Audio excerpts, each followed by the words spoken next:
बिस्मिल्लाहिर्रहमानिर्रहीम। मैं हूं रजत अकवी। आप देख रहे हैं हमारे यूट्यूब चैनल कस्टम न्यूज़ पर हार्डलाइन। आज हम गुफ्तगू करेंगे प्राल के हवाले से। पाकिस्तान रेवेन्यू ऑटोमेशन एक प्राइवेट इदारा है, लेकिन इसमें एफबीआर के आला अफसरान भी काम कर रहे हैं।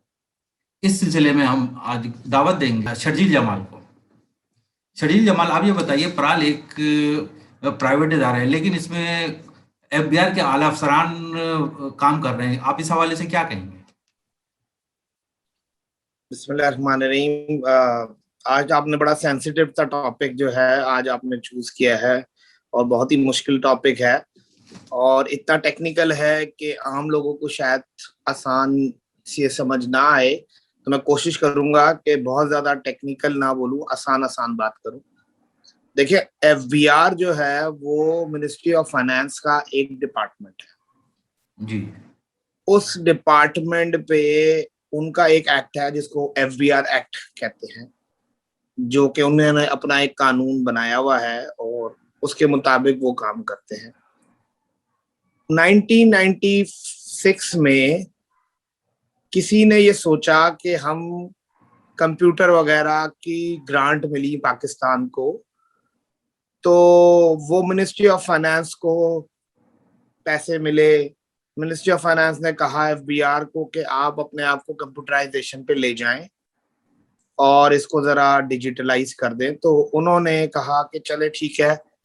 अब एफबीआर ने ये सोचा कि अगर वो पैसे हम खुद रख लें और खुद ही कुछ कंप्यूटर खरीद लें और खुद ही जो है वो सारी चीजें कर लें, तो हो सकता है हमारे पैसे बच जाएंगे और हम ऐसा काम कर लेते हैं। और उन्होंने फिर 1996 में पराल नामी एक कंपनी बनाई जिसका नाम है Pakistan revenue automation limited private limited.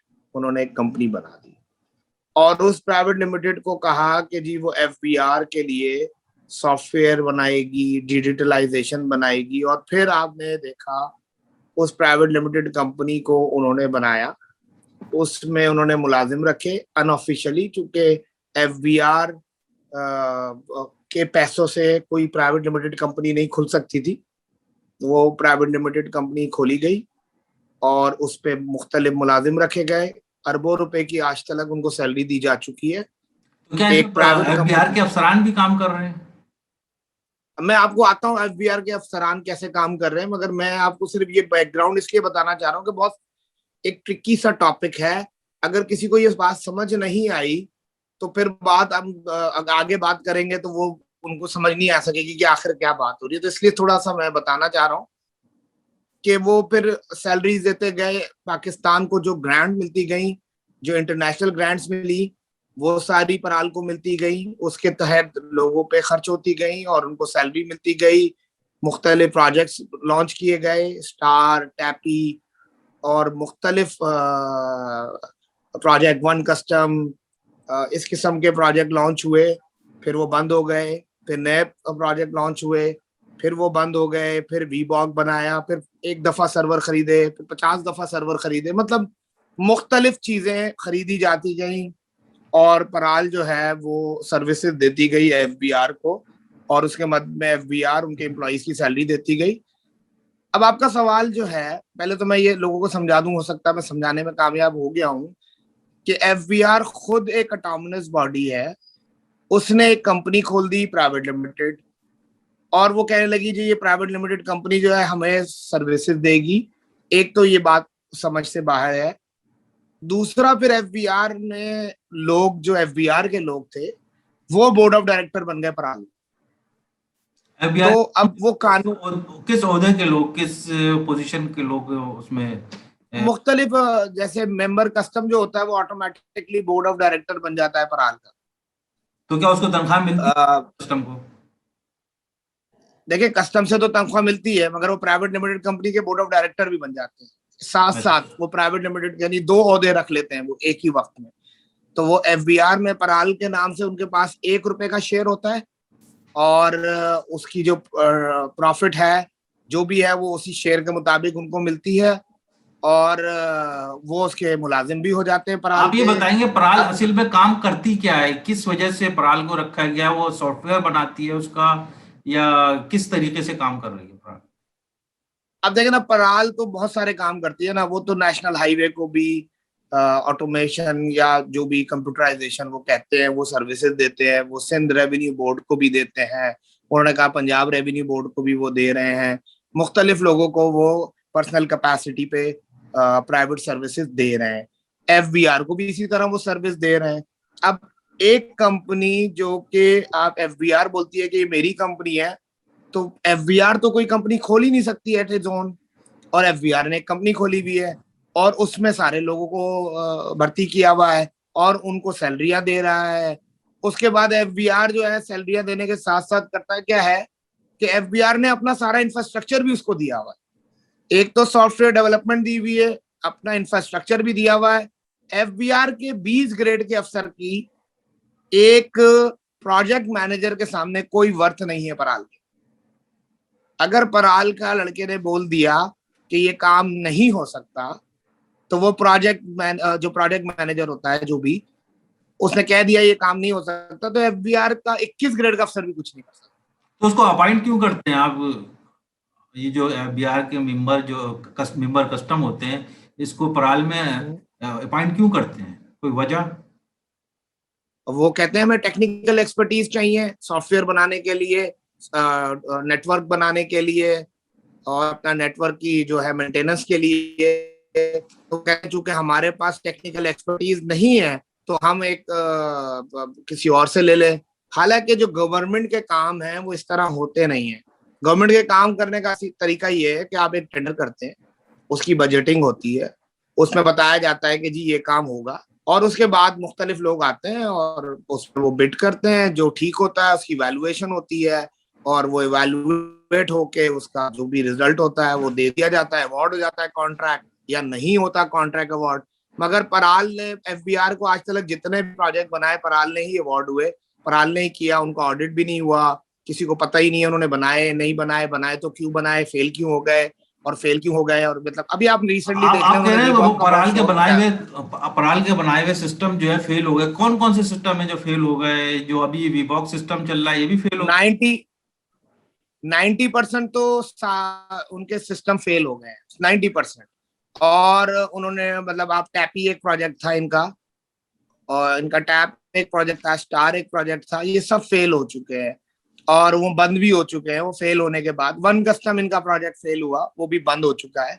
इन्होंने जब ये वीबॉक बनाया है जिसको ये सबसे कामयाब अपना सॉफ्टवेयर कहते हैं, एक्चुअली वीबॉक जो है वो जो ऑटोमेशन की जो बेसिक कॉन्सेप्ट है उसके खिलाफ बनाया गया। क्योंकि वीबॉक बनाने की वजह यही थी कि करप्शन जो है वो करनी थी। वीबॉक का मकसद ही करप्शन करने के लिए वीबॉक बनाया गया था।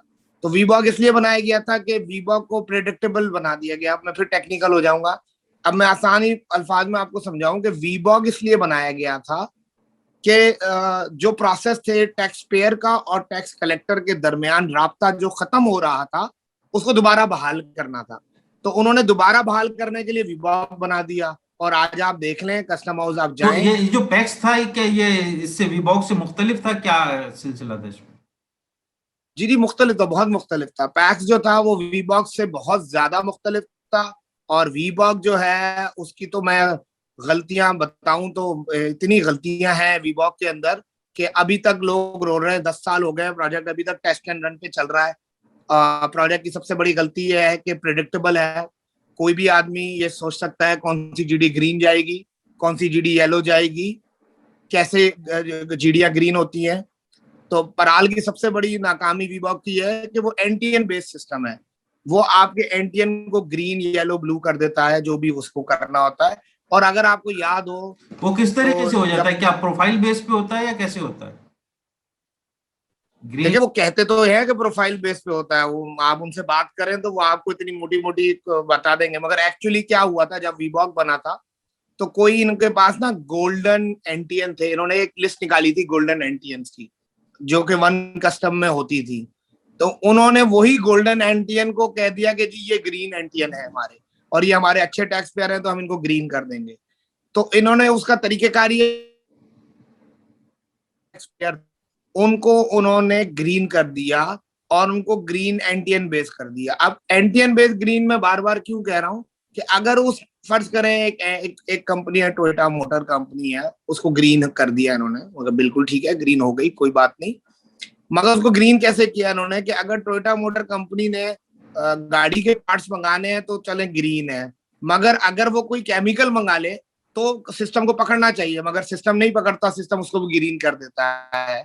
तो इनका सिस्टम इस तरीके से है कि एनटीएन पे आप जो चाहे मंगा लें, फिर वो ग्रीन हो जाता है। मैं आपको मिसाल देता हूँ, मेरे पास क्लाइंट आते हैं और इतना प्रेडिक्टेबल है कि एक अनपढ़ आदमी भी वो मुझे बताता है कि जी 20वीं जीडी के बाद ये सिस्टम येलो हो जाएगा, 40वीं जीडी के बाद ये सिस्टम ग्रीन हो जाएगा, ये करेंगे तो सिस्टम ये करेगा, ये करेंगे तो सिस्टम ये करेगा। तो ये हाल है वीबॉक का, और इसको ऑटोमेशन कहते हैं। मैं तो इसको ऑटोमेशन नहीं समझता, इसलिए कि अप्रेजरों के नाम हमें पता होते हैं, हमें पता है कि कौन है जिसने हमारी असेसमेंट करनी है, उनके टेलीफोन नंबर बाकायदा पब्लिश किए जाते हैं, होते हैं, वो डीडी नहीं करते हैं, उनको टैक्स पेयर का एड्रेस बताया जाता है, वो टैक्स पेयर को कॉल करते हैं। मतलब पूरा जो सिस्टम था ऑटोमेशन का वो खराब हो गया, और आज के हालात ये हैं कि इनको सब टैक्स पेयर और टैक्स कलेक्टर का राब्ता इतना ज्यादा बढ़ चुका है, वीबॉक में इतना मैनुअल इंटरफेरेंस बढ़ चुका है कि वीबॉक जो है मजीद पीछे की तरफ जा रहा है। जैसे मैं आपको मिसाल दूं, जिसमें अभी आपने कुछ अरसे पहले देखा होगा, क्लियरेंस इन द स्काई का इतना शोर मचाया इन लोगों ने कि जी पता नहीं कोई बहुत ही बड़ा कारनामा कर दिया।